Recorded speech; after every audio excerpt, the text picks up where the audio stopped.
Good morning, students. In our previous classes, we have completed a portion of our syllabus that included differentiation, specification, cleavage, and gastrulation in different groups of vertebrates. When we were considering this section of the syllabus, we took typical example of Caenorhabditis elegans to explain specification. Now we are moving to the second part of our syllabus because students, we know that in a multicellular organism, the body is composed of two types of cells, somatic and the other is germ cells. Today's topic is based on germ line. As you can very well see, the topic here that I have mentioned is the saga of germ line. What do you mean by this word, the saga of germ line? This means that how germ cells are formed, and after formation, where do these germ cells migrate?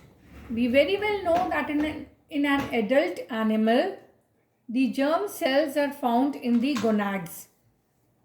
So first, we are going to study the formation of germ cells, which is known as germ cell determination. germ cell determination का मतलब होता है students कि germ cells कैसे बने. अब students हम यहाँ पे हाईलाइट कर रहे हैं कि डिफरेंट ग्रुप ऑफ एनिमल्स जैसे कि इंसेक्ट्स, राउंडवर्म्स और वर्टिब्रेट्स में there is a clear and early separation of germ cells from somatic cell types. So students, we have to very clearly understand that कि vertebrates में बहुत जल्दी ही germ cells और somatic cells का separation हो जाता है. दूसरी बात हमें ये याद रखनी है कि इन animals में जैसे vertebrates में जब germ cells का separation हो रहा है somatic cells से, फिर भी ये germ cells gonads में नहीं बन रहे हैं. रादर germ cells का जो प्रिकर्सर होता है जिसको हम कहते हैं PGC, इस वर्ड को आपको याद रखना है स्टूडेंट्स. PGC का मतलब होता है प्राइमोर्डियल germ cells. हम ये कह रहे हैं स्टूडेंट्स कि वर्टिब्रेट्स में क्योंकि बहुत जल्दी सोमैटिक सेल्स और germ cells अलग अलग हो जाते हैं, मगर अभी germ cells नहीं बने हैं एम्ब्रियो में, उनके प्रिकर्सर बने हैं जिनको हम कहते हैं प्राइमोर्डियल germ cells. ये प्राइमोर्डियल germ cells गोनाड्स में नहीं बनते, मगर एम्ब्रियो में कहीं और जगह पे बनते हैं और उसके बाद वो गोनाड्स में माइग्रेट करते हैं. तो ये हमारा टॉपिक जो आज है germ cell determination, इसमें हमको यही समझना है कि स्टूडेंट्स कि ये PGCs कैसे बनते हैं, that is primordial germ cells कैसे बनते हैं, और फिर इन प्राइमोर्डियल germ cells का माइग्रेशन कैसे होता है गोनाड्स में. अब स्टूडेंट्स फिर से हमारे पास वही दो टर्म्स आ गई, ऑटोनॉमस और कंडीशनल. हम कह रहे हैं कि जो प्राइमोर्डियल germ cells हैं वो भी या तो ऑटोनॉमस तरीके से बनेंगे या कंडीशनल में. तो जब ऑटोनॉमस डिटर्मिनेशन हो रहा है germ cells का, तो उसमें germ plasm तो बनेगा ही स्टूडेंट्स, क्योंकि हम ये right from the first class समझते आए हैं कि जब भी ऑटोनॉमस स्पेसिफिकेशन या ऑटोनॉमस डिटर्मिनेशन होता है तो सेल के अंदर ही सारी इंफॉर्मेशन प्रेजेंट होती है और ये मैटरनल जीन्स के कंट्रोल में होता है.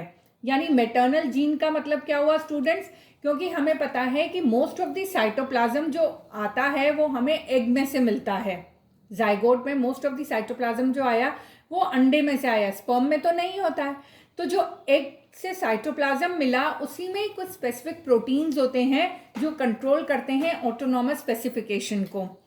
तो जब भी ऑटोनॉमस डिटर्मिनेशन होगा germ cells का, germ plasm ज़रूर बनेगा. और ये germ plasm किस किस में बन रहा है स्टूडेंट्स, एग्जाम्पल हमने मेंशन किए हैं फ्रॉग, नेमाटोड्स एंड ड्रोसोफिला. जबकि जब भी स्टूडेंट्स कंडीशनल डिटर्मिनेशन होगा germ cells का, जो कि हम मैमल्स में होता है, वर्टिब्रेट्स में होता है, तो उसमें हमें पता है कि interactions among neighbouring cells is important, क्योंकि कंडीशनल स्पेसिफिकेशन हम फर्स्ट क्लास से समझते आए हैं कि उसमें सेल सेल इंटरैक्शन बहुत इम्पॉर्टेंट होता है.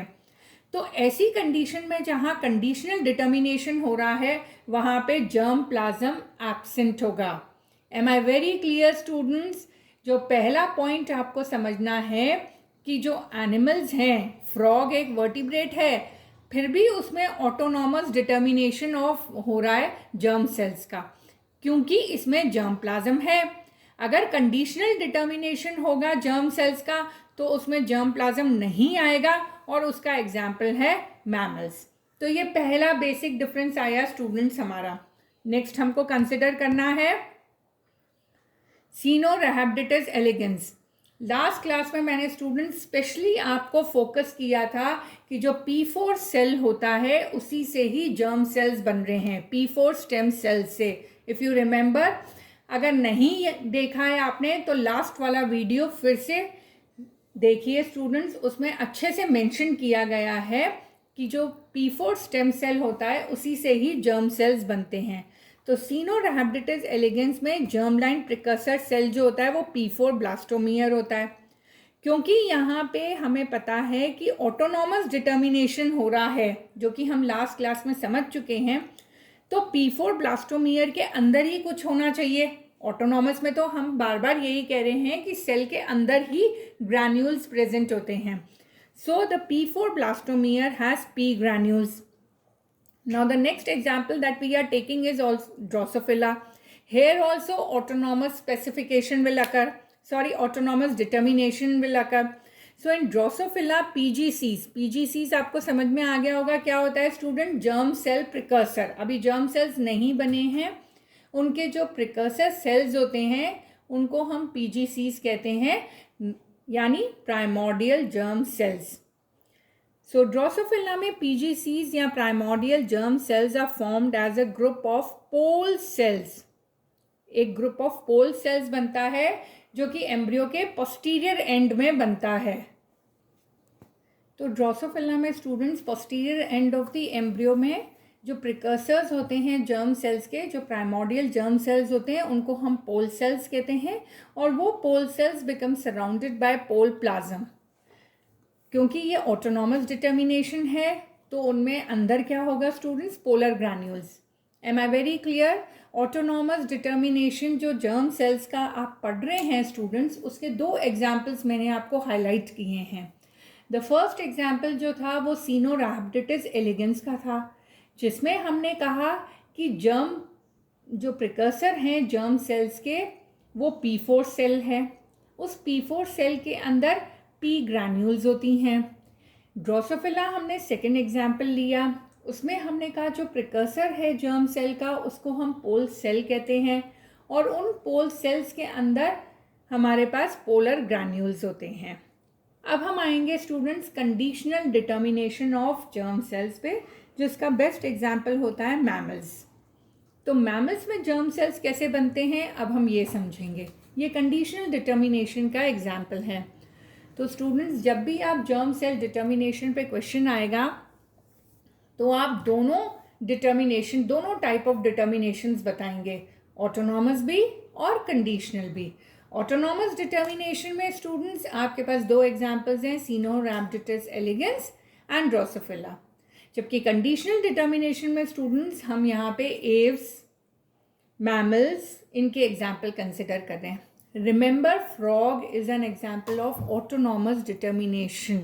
यहाँ पे ये एक्सेप्शन है क्योंकि हम पहले बोल चुके हैं कि कंडीशनल स्पेसिफिकेशन जो होता है वो पूरे ग्रुप ऑफ वर्टिब्रेट्स में होता है, right from fishes to mammals. But जब हम जर्म सेल्स की बात कर रहे हैं तो फ्रॉग में जर्म सेल डिटर्मिनेशन जो होता है वो ऑटोनॉमस होता है।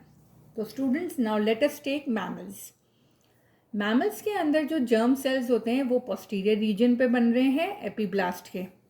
ये posterior reason of the epiblast कहाँ होता है students? At the junction of the extra embryonic ectoderm, epiblast, primitive streak and allantois. वहाँ पे जर्म सेल्स बहुत जल्दी क्लियर कट बनने शुरू हो जाते हैं। नेक्स्ट पॉइंट में हमने ये मेंशन भी किया है कि at 6.5 day of embryonic development, क्योंकि कंडीशनल स्पेसिफिकेशन हो रहा है तो सेल सेल इंटरैक्शन 100% होगा स्टूडेंट। तो हम ये बता रहे हैं कि क्या सिक्रीट होता है, BMP4 एंड BMP8B।